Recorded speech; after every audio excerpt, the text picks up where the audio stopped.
Hi, I'm Kim from Deepwater Happy, and this is going to be a very unusual unboxing. I'm in my classroom. I'm a high school teacher in Northeast Florida, and I have spent the last of my class supply money on something that I think is going to be, hopefully I'll never use. I'll put it that way. I'm buying supplies that I hope to never, ever have to use.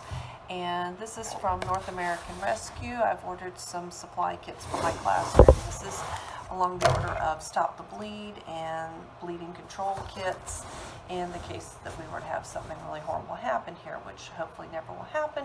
However, if I'm not prepared, what am I going to do? They say you are the help until the help arrives, and I know that even though right here at the high school I am only a couple miles from our local hospital, I might as well be on an island on a boat, because it will take a long time for anyone to actually come to your classroom if something were to happen. The EMTs are not going to be able to come in right away. They would have to wait until the location was cleared in order to come in. So I know that if anything were to actually happen in my classroom, even if someone fell on scissors, anything like that, if I need to stop the bleeding and I've got to accomplish that in 3 or 4 minutes, I need supplies and I need training. I'm working on some training. I've been taking a course through crisis medicine and some other courses as well. Really, really good. I highly recommend that course. And I have my classroom kit right here. I purchased this with my own money, and I'll be doing another video on that. I'll leave a link below as soon as it comes up of exactly what is in my classroom kit every single day. This is the one that's been here since the first day of school. When everyone has their back to school supplies, this was my back to school supplies. So I'll be doing that in a separate one. But this is my order from North American Rescue. This is how I spent my school supply money, and I ordered it through Class Wallet, which is where we are able to use our supply money and purchase items for our classrooms. Sometimes there are all sorts of rules about whether it's got to be something that is something that you could use up, like you could order markers but not tables or something permanent. A lot of times there are some limitations like that, and so I wasn't sure if this one would make it through, but my order made it through. It was approved, and so now I get to see what I've got. Wow, this is a lot. Okay, this is a separate public access bleeding control kit, and I read a lot about these online. Everything in here is packaged. It's probably pretty much broken down inside where it's really easy to get to.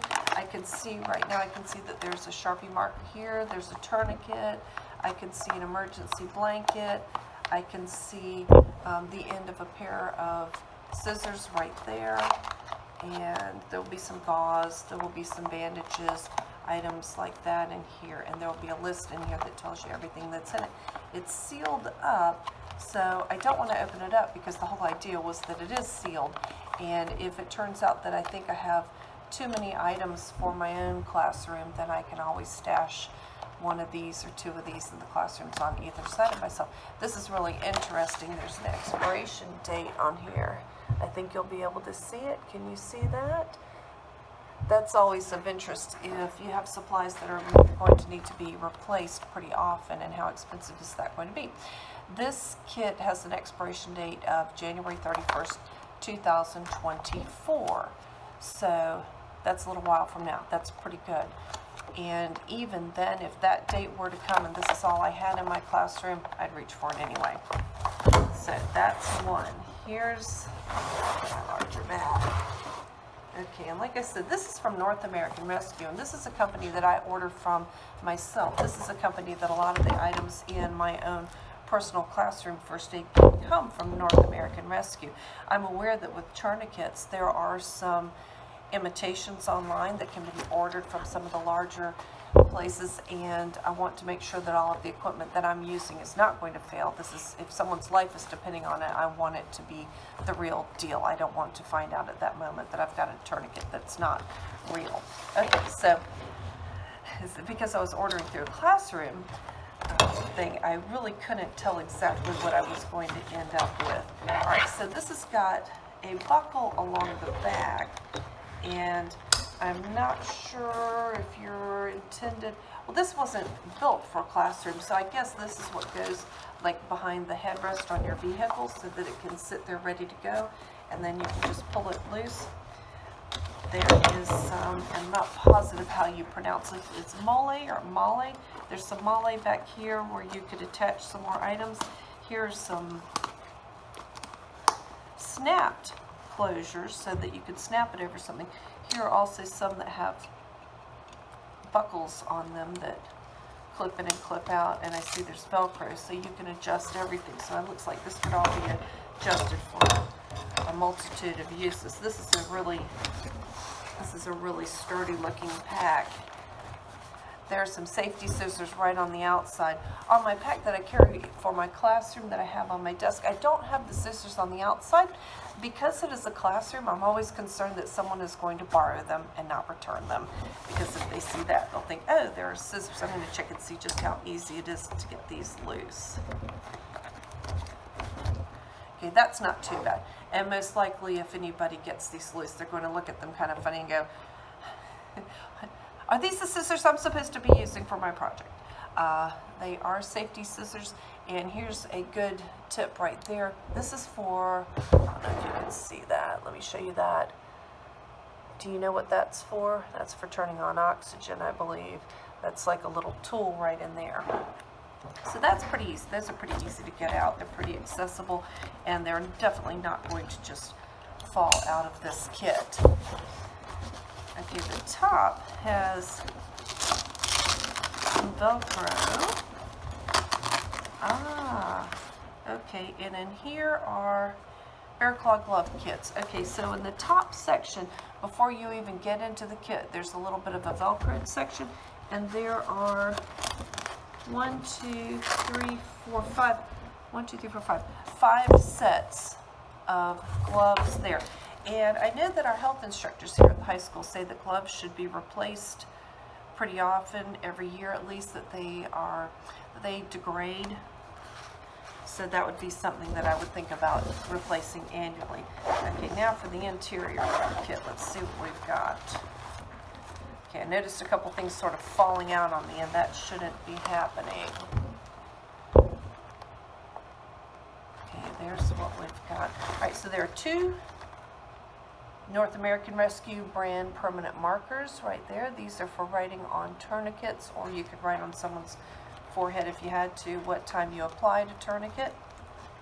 I know there's a lot of misconception out there about tourniquets, and I think it comes from back when first aid courses were taught in the 70s and 80s. People still had the idea that a tourniquet meant definite loss of limb.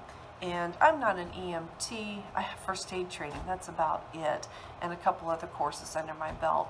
I'm not a nurse, but I have read a lot, and I've watched a lot of videos, and I know now that the idea that the tourniquet was a really dangerous thing probably came from World War II, when tourniquets were applied and they stopped the bleeding as they were intended to do. Once they stopped the bleeding, then that person might be set aside, and another troop who was bleeding profusely would be treated.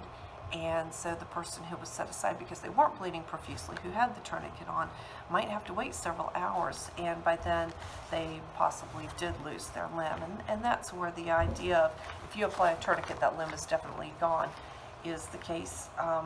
Not necessarily anymore. Okay, I see right on the top there are 2 survival blankets in here. My idea with this was to spend all of my supply money, and so I just went for the most expensive, most comprehensive kit I could get. And this is set up to treat 4, and in this packet is a 5th. So I have 2 blankets here. I don't know if there are any more blankets further in. I can see that there are 4 tourniquets, and these, I will go ahead and unwrap these. I'm not going to leave them like this. In the case that I needed all 4 of these, well, you can see how long this takes. I wouldn't want to slow down and have to be unwrapping these, so I'm going to go ahead and start unwrapping them right now. And there's a specific position that you leave them in, and these are Cat T tourniquets, and what I'm going to be going for is written about right here, and it is the quick launch. That's how I want to leave these. I want these to be in a quick launch configuration, which means opening them up, and you leave about 8 inches of the Velcro like this, and close it like that. And what this means is, as soon as I pull this out, I don't have to fuss with it. It is ready to go on a limb and ready to be adjusted. And you can find a lot more information about how these work. This is the windlass, the part that you turn that tightens it up. This is a clamp that holds the windlass in place. And I'm going to go ahead and preset all 4 of these so that they are ready to be used. Okay, the next thing in here, I see a whole lot of green packets. Wow, this is really in here tight. Okay, these are emergency trauma dressings. And I'll have to read more about whether I should leave these packaged up like this. These expire July of 2023. I'll have to read if I should.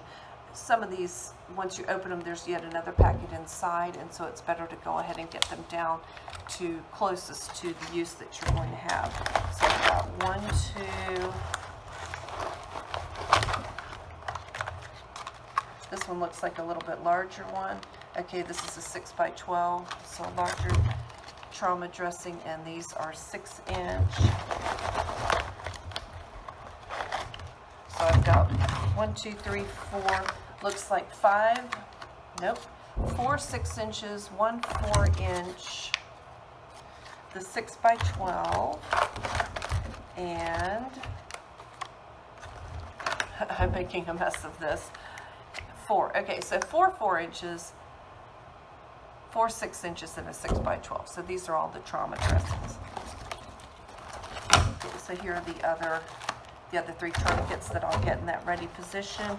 The next thing in here is 2 face shields for CPR rescue breathing. The CPR course that I took recently gave us some examples of these, and it's amazing how these face shields have gone from very large bulky items to something this small. So I have not seen this style before. I've seen this slightly larger, so I'll probably do some research, watch some videos, make sure I know how those work. Roll of tape, this is always a good thing.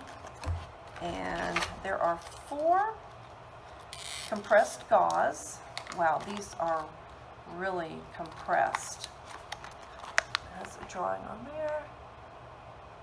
And I don't see any date of expiration for this, so I'll look that up and find out what that is.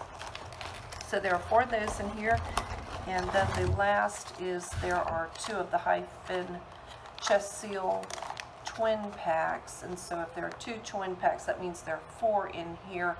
I can also use the scissors, cut the packs, and I can make another 4 out of the material that the pack is made out of. So this is exactly what I wanted. This has got exactly all of the elements that I needed. I needed the gauze, I needed the bandages, I needed the tourniquets, and the chest seals. So this is quite a comprehensive kit.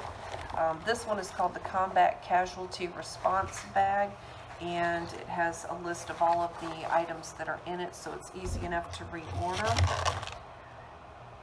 Has another expiration date attached to the bag itself, which is 4/30/2021. I don't think the bag's going to actually expire, so there must be something in here. The earliest expiration date, and this must be that. That's what the inside looks like. It's got a grommet in the bottom, so I suppose if you have water in here, it could drain out if the sprinklers in your room are going off or something like that. And I think I might put, this has got plenty of room, I can put more blankets on there, which I can order separately from North American Rescue. I think this is a well thought out kit. This has all of the elements that I need. This has exactly what I wanted to stock in my classroom. What this means is this now is the kit for my room. This I am probably going to stash. My best friend happens to teach in the classroom next to me, and she's a little bit closer to the exit. I'll probably stash this kit in her room. This kit is going to be in its same place, which is on my desk. Everything in this kit is internal. It's all inside, and I'll do a separate video on that. but it's small enough and light enough that I can toss it to somebody as they run by and they can grab it and go with it. And that wraps up my unboxing. Got everything I need here. This was a well thought out kit. North American Rescue did a good job as usual. I'll leave links below to this kit, how I obtained it, and some more information on stocking a classroom first aid kit or IFAC, individual first aid kit, for your own classroom.